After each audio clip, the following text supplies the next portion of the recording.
Shalom semuanya. Suara saya keren ya, agak-agak serak-serak gitu. Saya lagi abis ini mau interview di radio-radio untuk jadi penyiar radio, nggak bercanda. Halo oma-oma, tante-tante.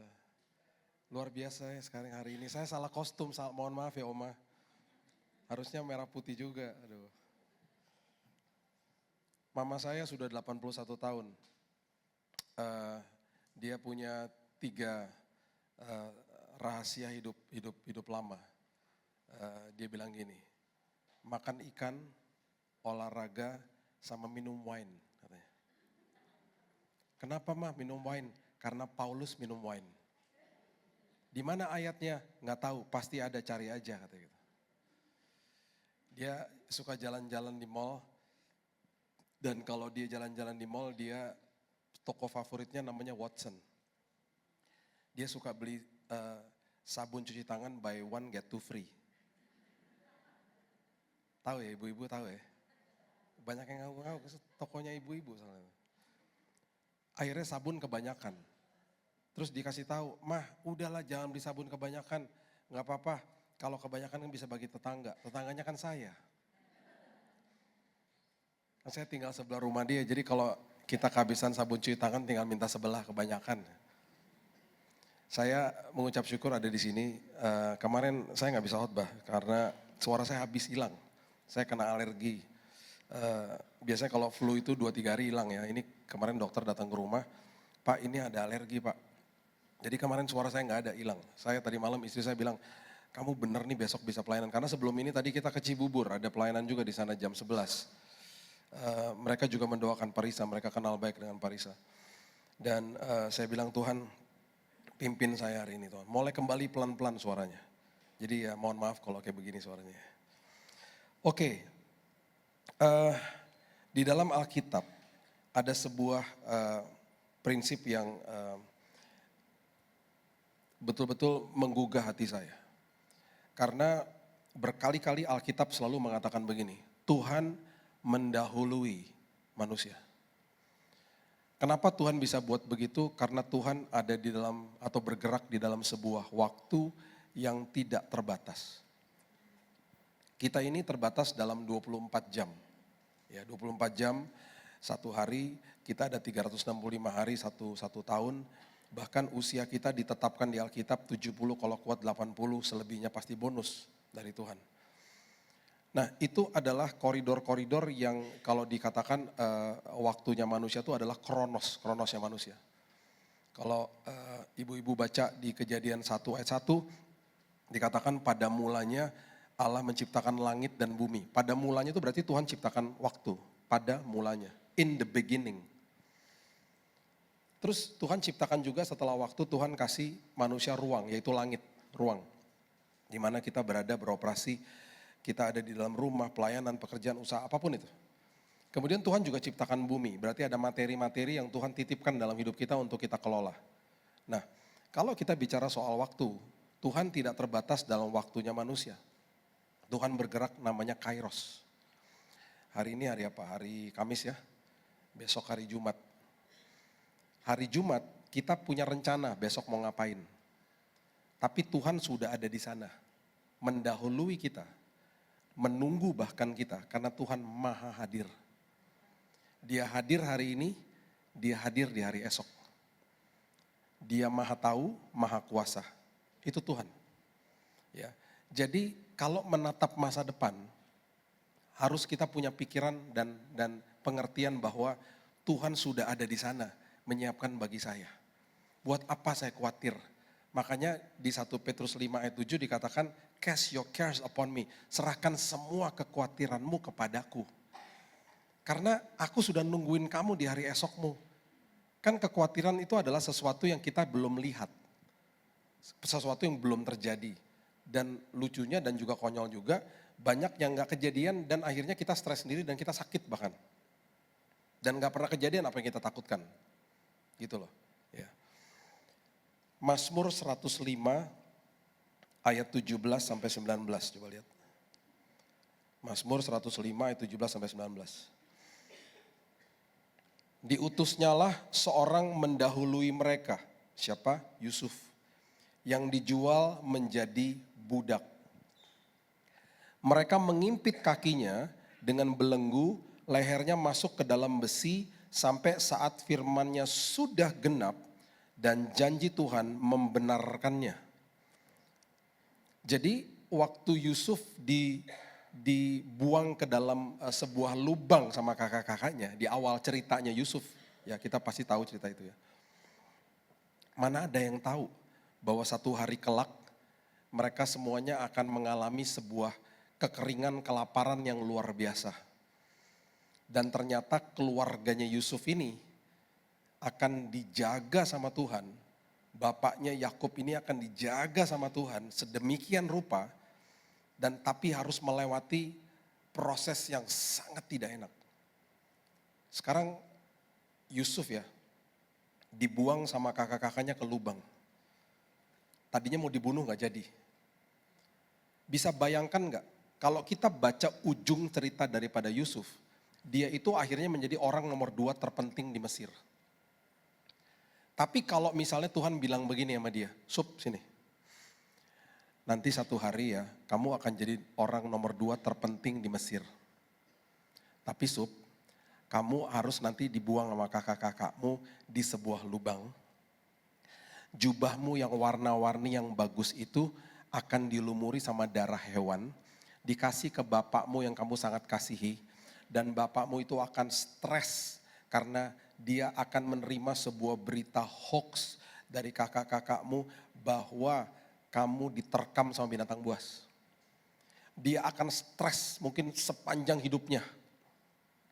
Habis itu Sup, kamu akan dibeli, dijual, diperdagangkan, akhirnya dibawa ke Mesir. Oke deh, kamu tiba-tiba nanti jadi sebuah pelayan di rumahnya Potifar. Kamu agak naik dikit tuh jabatan kamu di situ, tapi tiba-tiba kamu dikejar-kejar sama bininya. Terus kamu udah gitu difitnah sama bininya, padahal kamu buat baik loh Sup. Terus apa yang terjadi sama kamu? Kamu dijeblosin ke penjara. Yusuf dengerin misalnya terjadi nih ya. Udah gitu Sup, habis gitu. Kamu pas masuk penjara, kamu menemukan tuh akhirnya talenta kamu bahwa kamu bisa menafsirkan mimpi.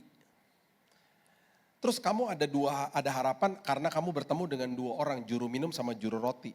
Yang waktu mereka keluar dari penjara, kamu bilang begini, ingat sama gue ya, kalau lu keluar dari penjara ingat gue. Supaya gue juga dikeluarin juga. Tahu gak Sup, mereka lupain lu 2 tahun lagi.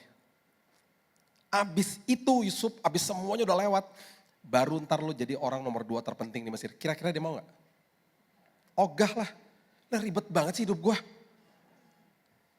Ya kan?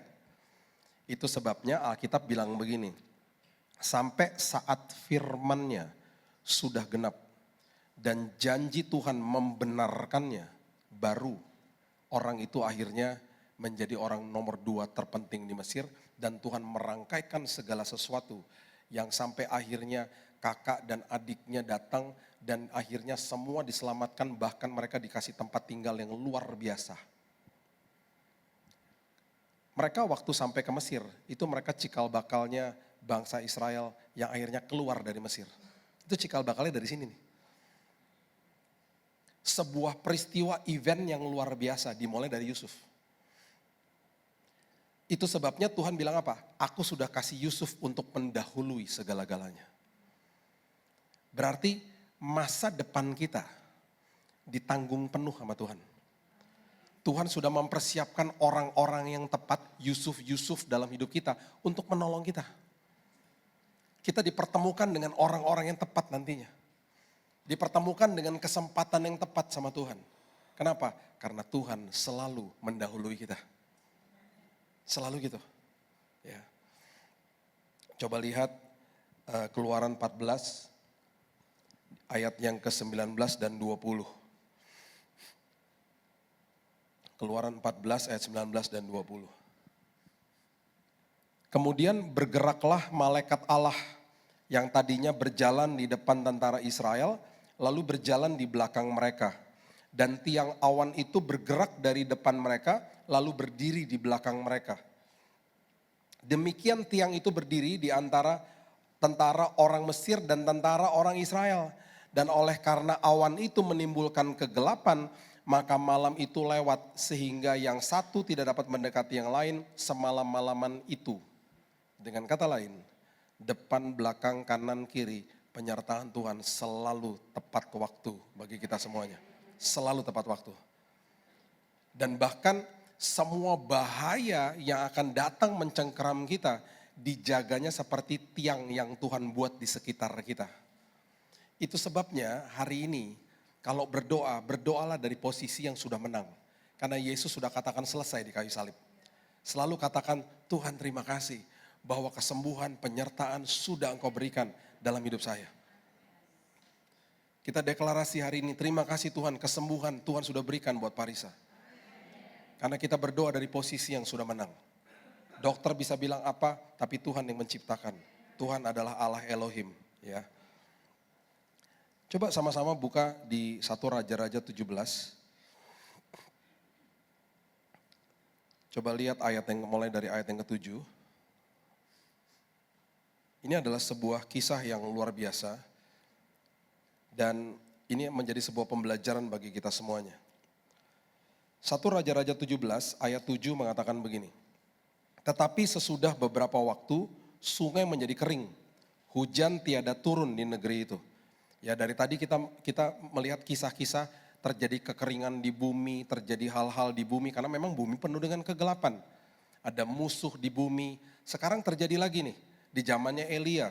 Ya, hujan tiada turun di negeri itu. Maka datanglah firman Tuhan kepada Elia. Perhatikan ini, saya suka dengan ayat ini, ayat 9.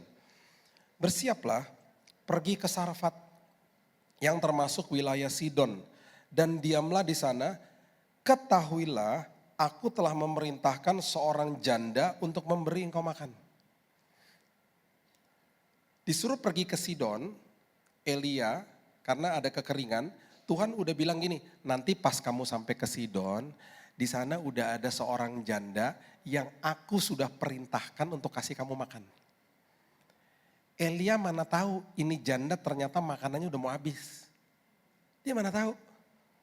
Dia datang ke sana, kemudian sesudah ia bersiap, ayat 10, pergi ke Sarfat. Setelah ia sampai ke pintu gerbang kota itu, tampak di sana seorang janda sedang mengumpulkan kayu api. Ia berseru kepada perempuan itu, cobalah ambil bagiku sedikit air dalam kendi supaya aku minum. Ketika perempuan itu pergi mengambilnya, ia berseru lagi, cobalah sekarang ambil juga bagiku sepotong roti. Kan Tuhan suruh ketemu sama dia, suruh kasih makan. Tapi kan Elia nggak tahu, itu roti terakhirnya dia. Perempuan itu pergi mengambilnya, ia berseru lagi ambil sepotong roti, ayat 12, perempuan itu menjawab, demi Tuhan Allahmu yang hidup, sesungguhnya tidak ada roti padaku sedikit pun kecuali segenggam tepung dalam tempayan dan sedikit minyak dalam buli-buli. Dan sekarang aku akan mengumpulkan 3 potong kayu api ini yang dia lagi ambil. Aku mau pulang mengolahnya bagiku dan bagi anakku. Dan setelah kami memakannya, that's it, kami mati. Udah gak ada sisanya. Nah uniknya adalah gini. Kan Tuhan udah perintahkan dia untuk kasih makan. Tuhan udah kasih tahu. Jadi ada 2 pelajaran di sini. Yang satu Elia dipelihara Tuhan, Tuhan pertemukan dengan orang yang tepat.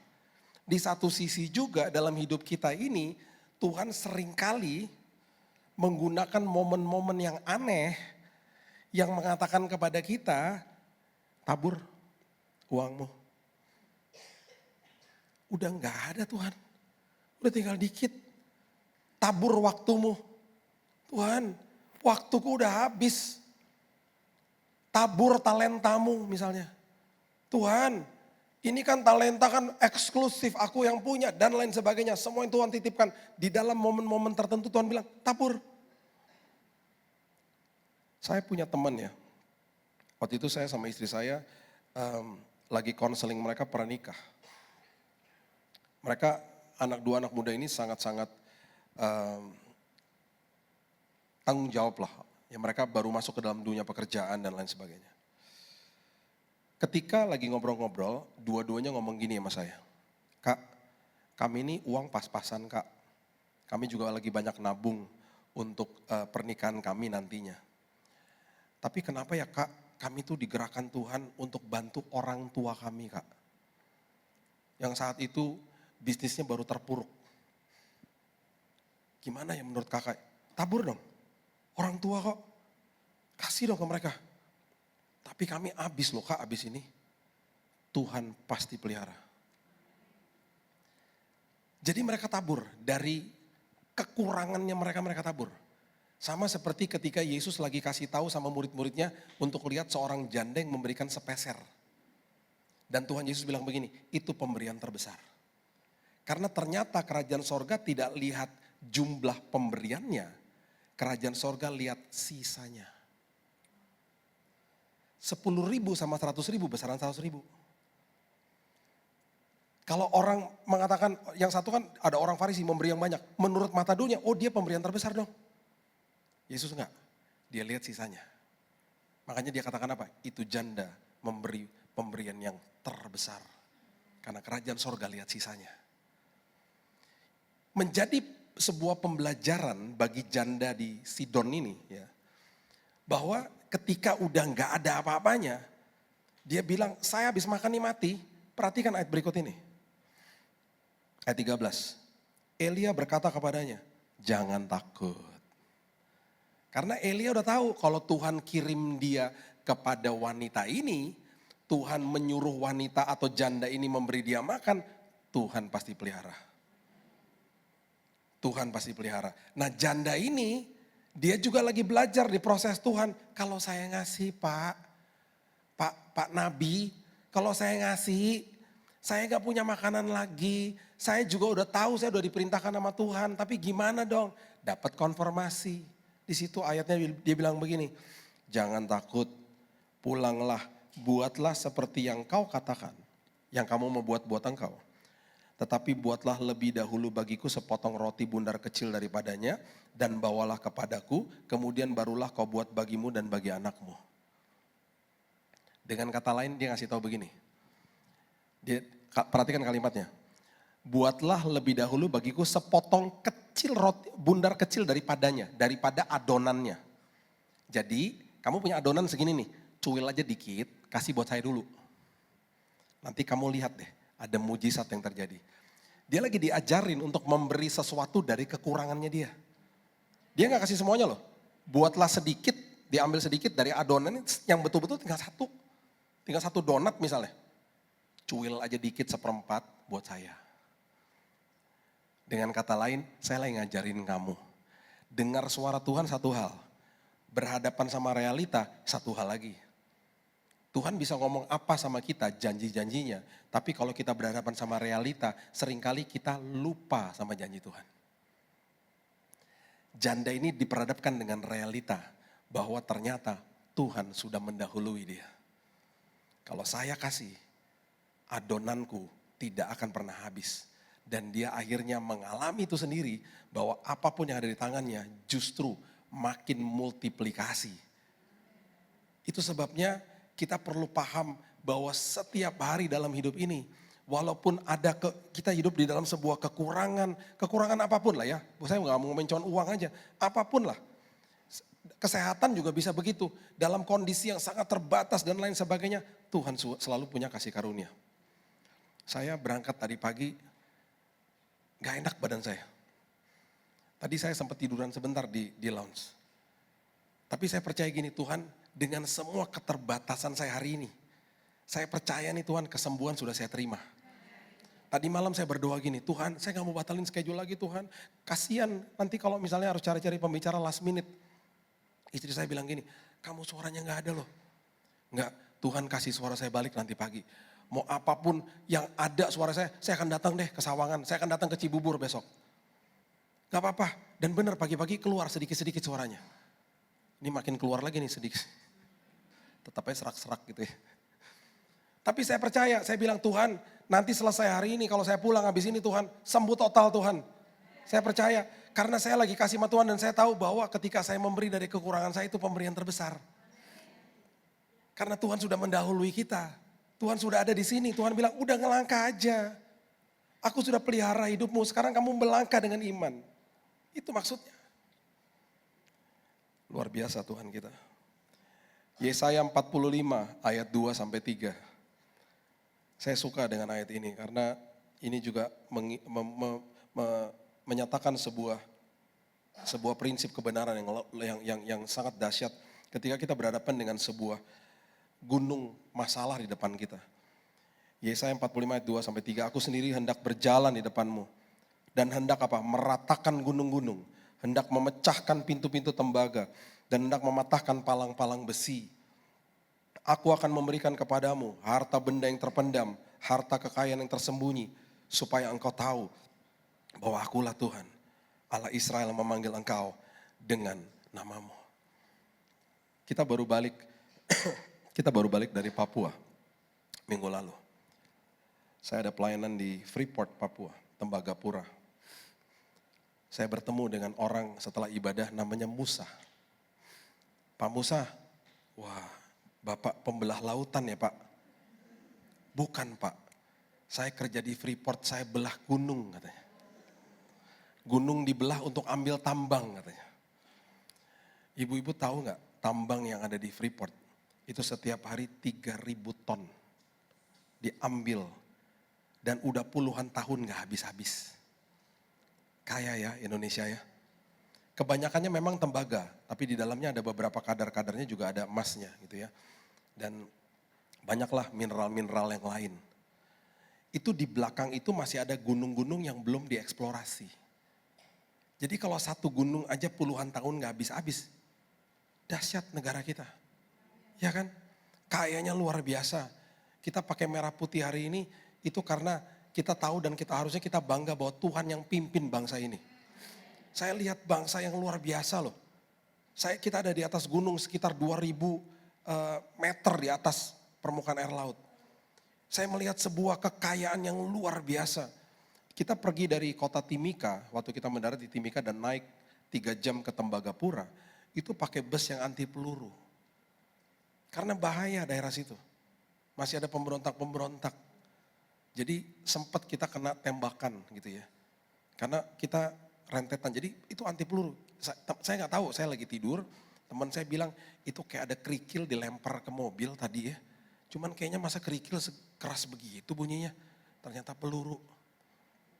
Kita boleh turun untuk ke toilet. Dan harus cuman boleh 3 menit, gak boleh lama-lama. Gimana kalau lagi mules? Ya kan? Di depan toilet dijagain sama Brimob, pakai laras panjang begini. Saya dalam hati gini, saya gak pernah ke toilet dijagain Brimob. Hebat amat. Tapi pengalaman yang luar biasa. Dan waktu saya lihat semuanya ternyata di dalam kandungan itu, kandungan gunung itu banyak hal-hal yang luar biasa. Saya teringat sama ayat ini. Karena rupanya ayat ini mengatakan begini, kalau ada masalah di depanmu, aku akan ratakan gunung-gunung. Dan aku akan belah gunung-gunung. Dan dikatakan di sini, di dalamnya itu ada hal-hal yang luar biasa, harta benda terpendam di dalamnya. Justru Tuhan bisa gantikan sebuah masalah jadi berkat yang luar biasa. Itu Tuhan kita. Makanya yang namanya Tuhan mendahului kita tuh luar biasa prinsip ini. Bayangin di dalam sebuah masalah ketika gunungnya diratakan sama Tuhan. Yang pertama dia mau lakukan dalam hidup kita, harta benda yang terpendam adalah apa? Karakter kita diubahkan Tuhan. Itu paling dahsyat. Harta benda yang paling luar biasa terpendam di dalam sini diubahkan sama Tuhan. Habis itu mulai Tuhan titipkan perkara-perkara dunia yang Tuhan mau kita kelola. Karena udah diubahkan sama Tuhan di dalam sini, kita menjadi pengelola yang hebat. Itu artinya. Jadi kalau ada sebuah masalah, jangan takut, ada berkat di dalamnya. Dan berkat yang nomor 1 adalah saya diubahkan Tuhan. Ini ayatnya maksudnya itu. Jadi kan luar biasa ya. Saya kalau baca firman Tuhan, makanya ketagihan. Karena firman Tuhan mengandung prinsip hidup yang luar biasa. Yang dahsyatnya luar biasa. Setiap hari relevan firman Tuhan itu. Yosua 24 coba lihat. Ayat 11 sampai 13. Yosua 24 ayat 11 sampai 13. Setelah kamu menyeberangi sungai Yordan dan sampai ke Yeriko, berperanglah melawan kamu warga-warga kota Yeriko, orang Amori, Feris, Kanaan, Het, Girgasi, Hewi, Yebus, tetapi mereka itu kuserahkan ke dalam tanganmu. Tuhan udah ngomong ya sama Yosua. Kemudian dikatakan, Aku melepaskan tabuhan. Tabuhan itu tawon Bapak Ibu. Ya, tabuhan itu artinya tawon. Bahasa Indonesia yang terkini mungkin. Atau ini bahasa Indonesia lama, saya nggak tahu juga itu artinya tawon pokoknya. Mendahului kamu. Jadi ada tawon-tawon mendahului kamu. Dan binatang-binatang ini menghalau mereka dari depanmu. Seperti kedua raja orang Amori itu. Sesungguhnya bukan oleh pedangmu dan bukan oleh panahmu. Bukan oleh kekuatanmu maksudnya. Demikian kuberikan kepadamu negeri yang kamu peroleh tanpa bersusah-susah. Kota-kota yang tidak kamu dirikan, tetapi kamulah yang diam di dalamnya. Kebun-kebun anggur, kebun-kebun zaitun yang tidak kamu tanami, kamulah yang makan hasilnya. Itu masa depan kita. Jadi kalau sampai Tuhan bisa menggunakan hal kecil, tawon, dikirim untuk menghalau musuh. Kita punya Tuhan yang besar yang selalu pakai caranya yang memang di depan mata kita kadang-kadang aneh. Itu sebabnya percayalah sama cara Tuhan, bukan cara kita. Nah masalahnya adalah seringkali kita yang mendahului Tuhan. Nah loh. Kita bilang gini, udahlah saya aja yang lakuin pakai cara saya. Orang ngelukai hati kita, harusnya apa? Udah berdiam diri aja. Gak usah dibalas-balas. Gak usah masukin sosial media. Gak usah nyinggung-nyinggung. Masukin. Saya suka baca posting-postingan yang tiba-tiba ngomong gini. Dasar sok kaya misalnya gitu. Cuman ngomong sepenggal kata. Itu kan pasti lagi nyinyir orang ini lagi sebelin. Buat apa di posting-posting? Gayanya belagu banget sih gitu. Cuman gitu doang. Ya apa sih nulis gini? Itu dia bermaksud, dia gak berani ngomong sama orangnya. Dia berharap orangnya baca. Lah pengecut amat sih lu. Dia gak mau ngomong sama orangnya, dia nulis aja, baca tuh gitu. Jangan mendahului Tuhan. Caranya Tuhan selalu ajaib soalnya. Ya, caranya Tuhan luar biasa. Nah, coba lihat ya. Ketika kita terkadang merasa begini. Tuhan, saya gak dapat kesempatan itu.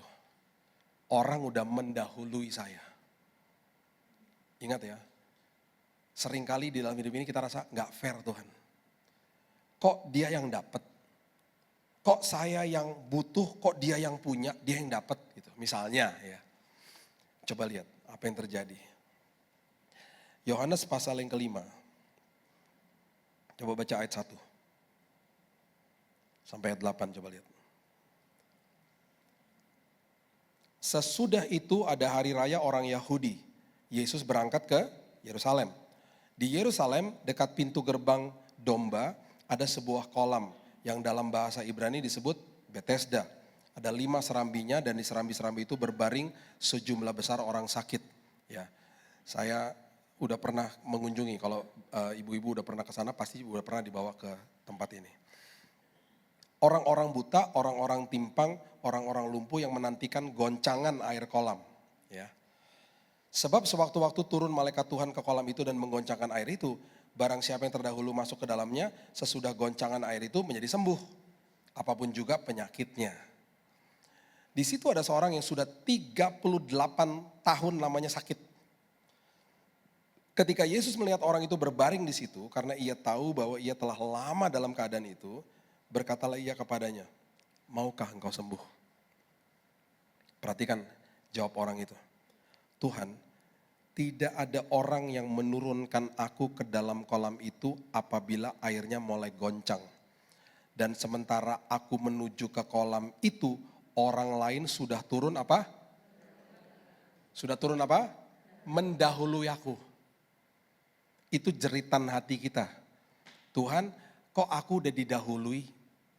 Kok aku gak dapat kesempatan itu? Perhatikan apa yang terjadi. Tuhan, kalau yang namanya mendahului apapun dan siapapun, itu gak ada yang bisa lawan. Di saat itu sebuah percepatan waktu terjadi buat orang ini. Tuhan Yesus katakan begini, bangunlah, angkatlah tilammu, berjalanlah. That's it. Gak usah masuk-masuk kolam. Kamu mau bilang orang-orang mendahului kamu, sekarang kamu bangkit, kamu berjalan. Ketika Tuhan hadir, ketika kita sadar bahwa yang ada di depan kita itu Tuhan bukan manusia, tenang. Hidup kita harusnya tenang.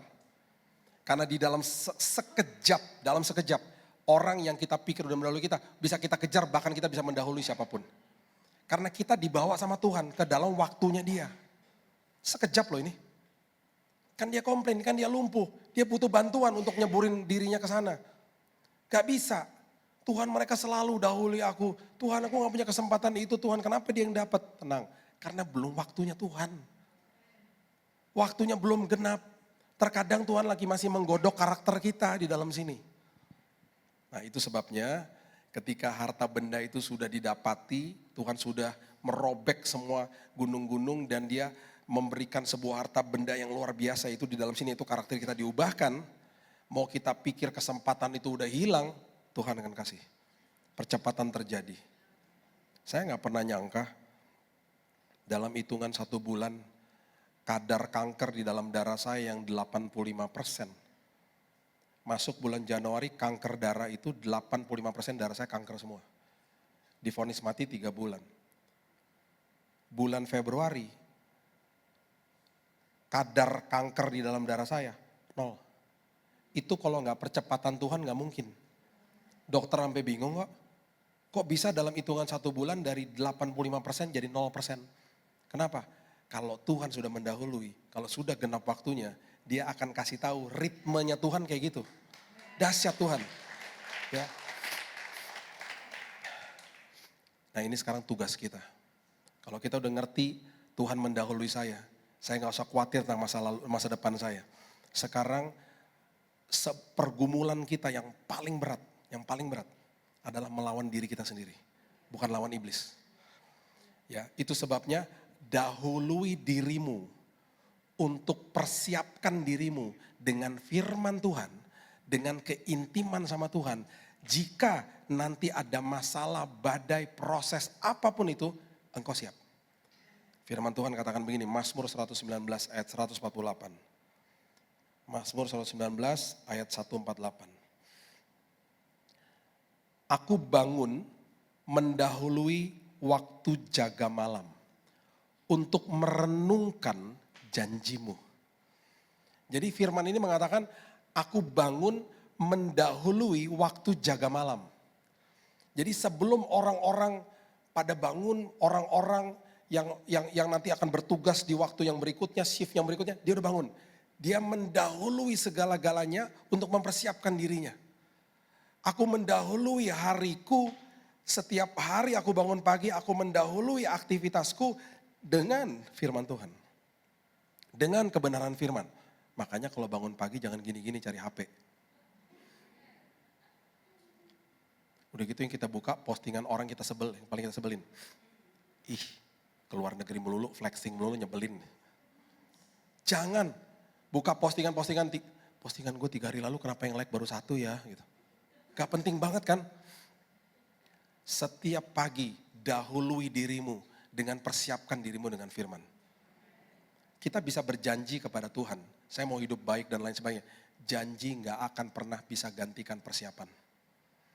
Seorang pemain bola datang kepada pelatihnya bilang gini, coach mainkan aku janji aku akan main terbaik buat tim aku, buat tim kita. Tapi itu orang gak pernah latihan, akan main terbaik gak bisa.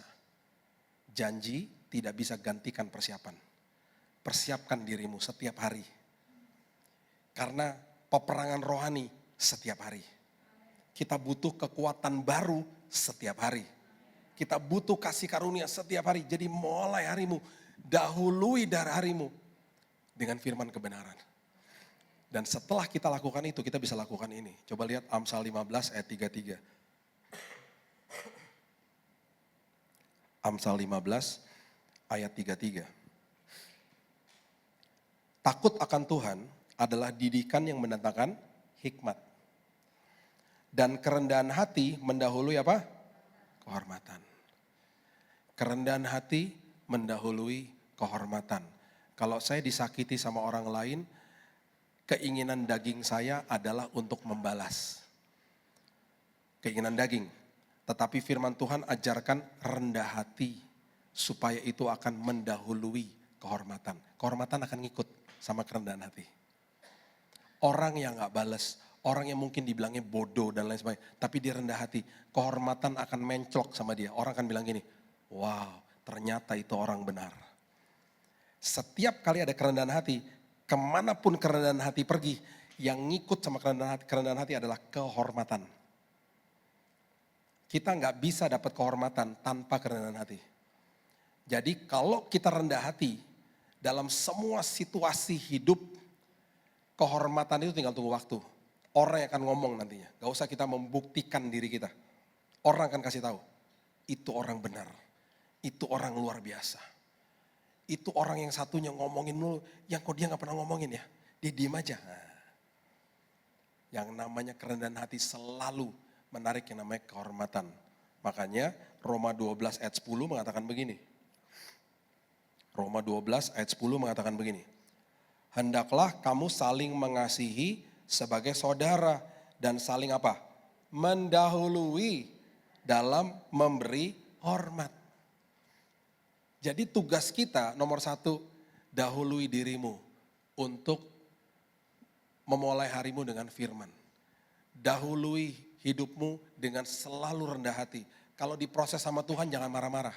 Ngucap syukur, rendah hati, Tuhan gak apa-apa Tuhan. Terima kasih Tuhan. Aku akan nyatakan kuasamu walaupun aku gak ngerti jalanmu Tuhan. Rendah hati. Yang ketiga, selalu dalam hidup ini saling mendahului dalam memberikan hormat. Gak mungkin orang bisa lakukan ini kalau dia tidak ada kerendahan hati. Makanya orang yang lagi berselisih paham, harusnya kalau dia anak Tuhan saling mendahului untuk menyapa orang itu. Biasanya orang kan silent treatment ya. Gak mau diajakin ngomong. Kalau kita ketemu sama orang yang pernah nyakiti hati kita, dahului berikan hormat kepada dia. Selamat siang, apa kabar gitu. Dia masih buang muka, biarin aja. Itu urusan dia sama Tuhan. Ya kan? Kita udah lakukan firman, dahului berikan hormat. Berikutnya ketemu lagi, siapa lagi ya? Siapa? Jangan, yang dulu lu cuekin gue, sekarang gue cuekinnya maksimal malahan. Kira datengin mukanya, Dahului memberi hormat. Ya, itu tugas kita. Nah, saya akan tutup sama ini.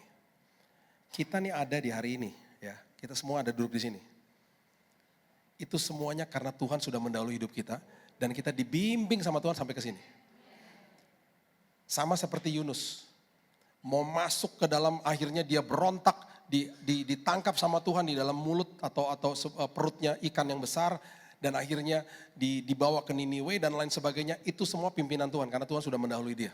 Tuhan udah nyiapin ikan yang besar bahkan. Ya, kita juga. Jadi jangan merasa bersalah kalau kita pernah melakukan kesalahan. Itu masa lalu. Apapun kesalahan kita, jangan pernah berpikir saya hidup di dalam kutuk. Gak ada lagi kutuk. Tuhan akan pimpin hidup kita dalam perjalanan yang luar biasa. Itu sebabnya sampai hari ini kita masih bernafas dan duduk bersama di tempat ini. Ini semuanya karena Tuhan sudah dahului kita. Kita dipertemukan di dalam tempat yang sama di GBI Sawangan. Ya. Ada seorang, saya tutup dengan kisah ini. Ini kisah nyata. Ada seorang yang turun pakai lift dari gedung apartemennya. Dia lagi mau pindahan tempat. Dia bawa kasurnya dia. Kasurnya gak besar, dia gotong sama dia. Dia bawa naik lift ke bawah. Karena dia lagi moving out, dia lagi mau pindah tempat. Liftnya tiba-tiba mati, ibu-ibu. Mati liftnya. Dia pencet-pencet tombolnya dan lain sebagainya. Dia kesalnya luar biasa. Dan setelah berapa menit kemudian baru bisa terbuka. Waktu dia sampai ke mobilnya, di lantai 3 di apartemennya dia, yang cukup tinggi, lantai 3 itu, ada seorang anak autis yang main-main di sebuah teras apartemen, dan dia rupanya sudah gelantungan, dan dia gak bisa tarik dirinya ke atas lagi. Tinggal tunggu waktu jatuh tuh anak. Dia main gelantungan-gelantungan di terasnya di apartemen itu, dan dia sudah tinggal tunggu jatuh. Dia bawa kasur. Orang ini lari ke bawah anak itu. Dia taruh kasurnya. Waktu dia taruh persis di waktu itu, anaknya nggak bisa pegang tralisnya itu lagi, anaknya jatuh. Jatuhnya di kasur. Dia nangis, dia bilang ini, Tuhan, terima kasih Tuhan. Kalau tadi lift saya tidak macet, saya mungkin udah jalan. Dan itu anak jatuh, ada kemungkinan bisa meninggal. Dan orang tua itu anak juga bilang begini, kita selalu berdoa buat dia, supaya Tuhan jaga. Jadi waktu itu rupanya dia slip, orang tuanya lagi di kamar mandi, satu lagi masak rupanya. Dia keluar ke teras di apartemen itu. Kenapa? Tuhan yang mendahului. Jadi kalau sampai ada delay dalam hidup ini, tenang aja. Karena ritmenya diatur sama Tuhan. Semua ritme perjalanan kita, nak tunggu dulu nak, kecepatan nak lambat nak. Gitu. Kalau sampai lambat, mengucap syukur. Karena mungkin ada bahaya di depan. Atau bahkan Tuhan mau pertemukan kita dengan kesempatan yang tepat seperti itu. Ya, jadi ngucap syukur. Saya teringat dengan kisah ini. Satu hari, jadi gini, istri saya ini yang itu tuh yang duduk di depan. Dia ini punya kebiasaan, tapi sekarang udah enggak sih. Dulu agak-agak kebiasaan. Dia suka bawa kunci mobil ditaruh di dalam tas. Ya. Jadi satu hari, saya tinggal di Jakarta Pusat, saya punya pelayanan di Pacific Place, Jakarta Selatan. Jam 7 malam. Jadi jam 6 saya berangkat dari rumah biasanya aman, ya. Tapi harus on time.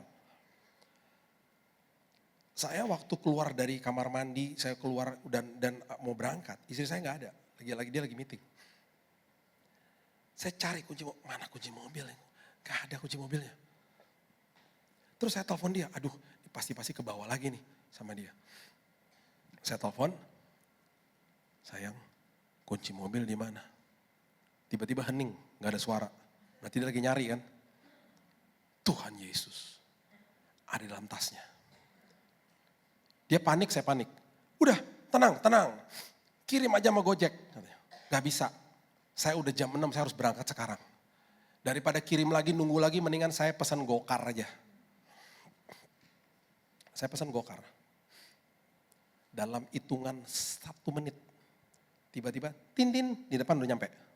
Cepat banget. Saya masuk ke mobil.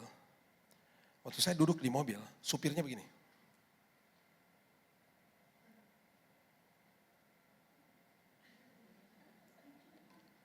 Bapak Pendeta Billy Lantang.